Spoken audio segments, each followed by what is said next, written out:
Just over a week ago, one of the largest investment firms on the planet told a room full of wealthy clients they couldn't have their money back. Apollo had 17% of the investors in one of its private credit funds lining up to get out, but not enough cash on hand to let them leave. So it locked the door and capped how much anyone could pull. By the way, they were not the only ones. BlackRock and Blackstone had already gated their own funds. Blue Owl even froze one of its biggest funds completely. These funds are called private credit, and right now it's on fire. The official default rate hit a record 6% this spring, and if you count restructuring, the real number gets closer to 9%.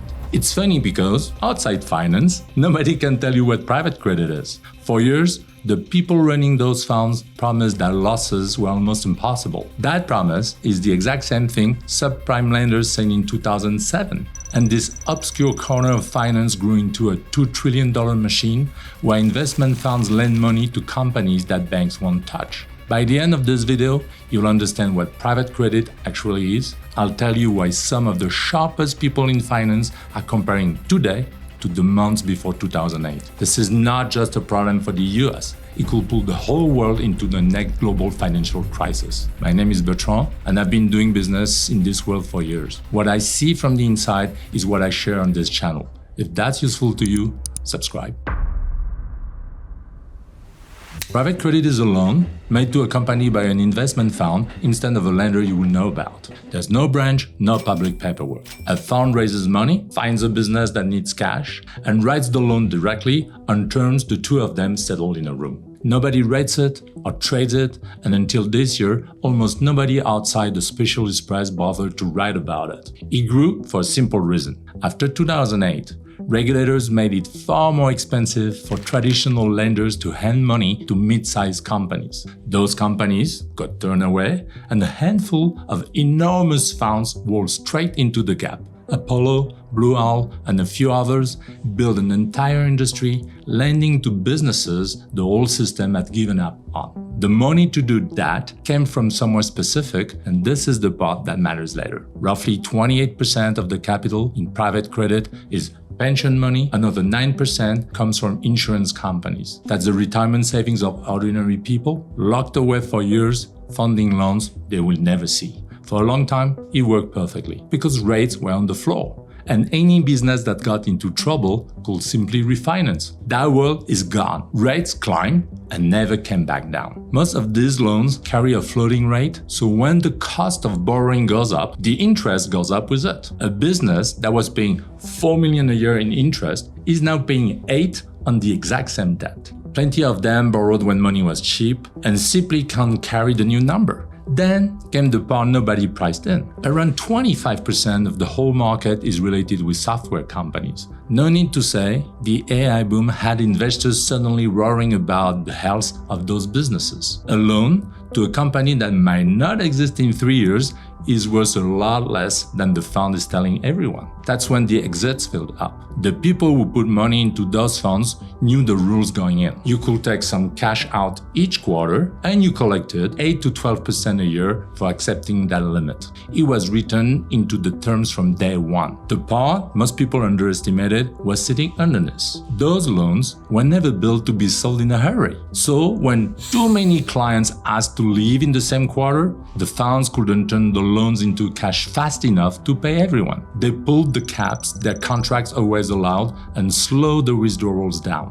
And whenever one fund stops accepting redemptions, investors panic and rush to withdraw their money from other funds. The fear of being trapped is what fills the exit. None of this would matter much if it stayed inside a few funds in New York. The problem is that the savings feeding the market belong to the teachers and retirees on both sides of the world. And the losses quickly make their way back to the institutions holding those assets. Apollo owns an insurer with $250 billion of people's money inside it. KKR bought another for $100 billion. When the loans go bad, that's where a chunk of the pain lands in silence. The lenders you already recognize are wired into. Deutsche Bank has disclosed $30 billion of exposure to this market, Barclays around 20, BNP roughly 25, and across the system, the number runs into the hundreds of billions. They didn't write these risky loans themselves. What they did was lend money to the funds that wrote them. And to make that safe, the banks took the loans as a guarantee, the same way a mortgage is backed by the house behind it. If the borrower stops paying, the bank can seize what's behind the loan. Problem is, if the loans lose value, the collateral holding up the whole chain goes with them. The people who run finance have noticed. America's central bank has started formally asking the biggest institution what they're actually holding. Regulators in London and Frankfurt are running stress tests for the day this cracks. In May, the FSB warned that private credit has grown too shady to track because every fund puts its own price on its own loans. Jamie Dimon, who runs the largest lender in the United States,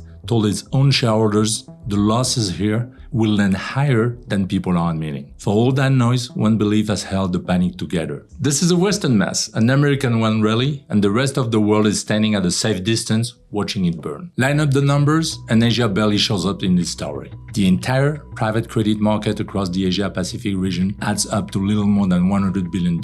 Literally nothing compared to the US market. The lenders here also never played the game the way Wall Street did. Most private loans in Asia are written at a fixed rate, so a company doesn't wake up owing double the moment rates move up. In about 90% of these deals, there's no outside investor. Nobody has already loaded the company with debt to buy it in the first place. But that's a common move in the West. A firm buys a business using borrowed money, piles that debt onto the company itself, and the private credit fund lending to it is now behind a business that's already drowning in debt. In Asia, the funds tend to be first in line. If the company fails, they're the first to get paid back from what is left. And what's left is usually real, physical assets they can actually seize. None a bet on a tech company's valuation staying high. Asian lenders and insurers hold far less private credit than their Western counterparts. That restraint came from surviving their own crisis and learning the hard way.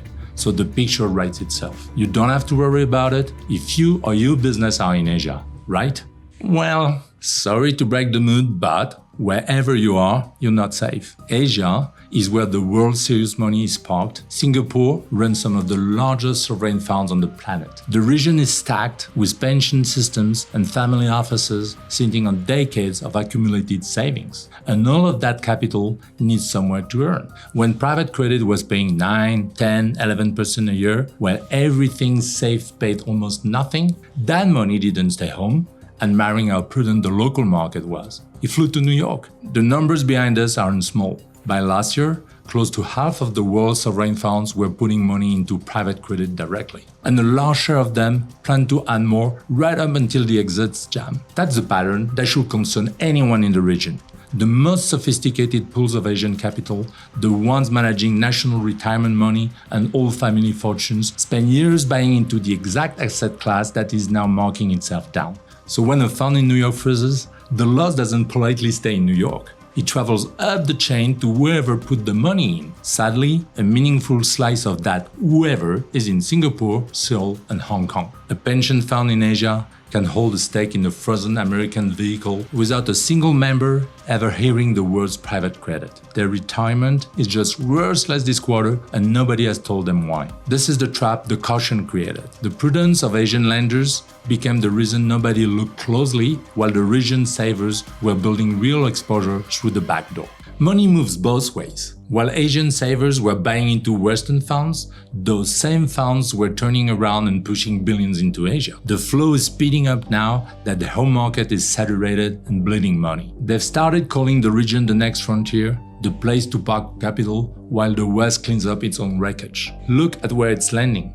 The surge of data centers and AI infrastructure going up across the region, finance on the same optimistic bets about AI that are already tearing holes in Western portfolios. The appetite for risk that built the mess in America is being shipped into a corner of finance far harder to see into than the Western one, split across dozens of countries that don't share the same rules. Asia's private credit market is still tiny today, but it's also growing faster than anywhere on the planet, concentrated in the exact sectors already cracking somewhere else. None of this needs an Asian lender to fail for you to feel it. A credit shock in New York doesn't stay a credit story. It becomes a currency story within hours, and that's the part that lands on an entrepreneur running business between two continents. When a market this big starts to wobble, money runs for safety, and safety almost always means the dollar. Investors pull capital out of everything that looks risky and pile into US treasuries. So the dollar jumps while the currencies you actually earn and spend in get whipped around. If you sell into the US and pay your suppliers in another currency, a move that started inside a frozen farm in Manhattan can eat the margin on an order you already agreed weeks ago. You did nothing wrong, and your price just moved against you. This is the part most people running an international business underprice until it hurts them.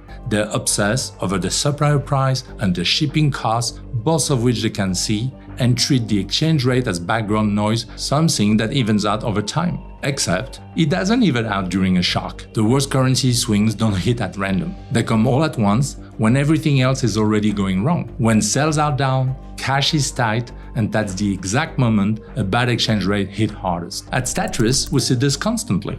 We have entrepreneurs sourcing in China and invoicing clients in dollars. When they're watching a chunk of a good month's margin vanish into a currency swing, they get mad. The fix isn't to protect the market, it's to stop leaving the exposure open. You can lock a rate for a future payment so a Wall Street shock doesn't get a vote on your profit. And you can hold the currencies you trade in instead of converting at whatever rate the day gives you. That's part of what we do at Statrys. If you want to know more about this, I'll leave a link in the description. The credit mess itself might stay contained, or it might not. Either way, it's a reminder that your rate is never really local. It's wired to decisions made in rooms you'll never sit in. The entrepreneurs who come through a shock intact are the ones who decided in advance not to let those rooms set their margin. So the important question is not really whether New York blows up, it's what Asia turns out to be when the money finally gets tested. The region spent this whole story looking like the safe seat in the room, and it might still be. Or the same optimism that overbuilt the West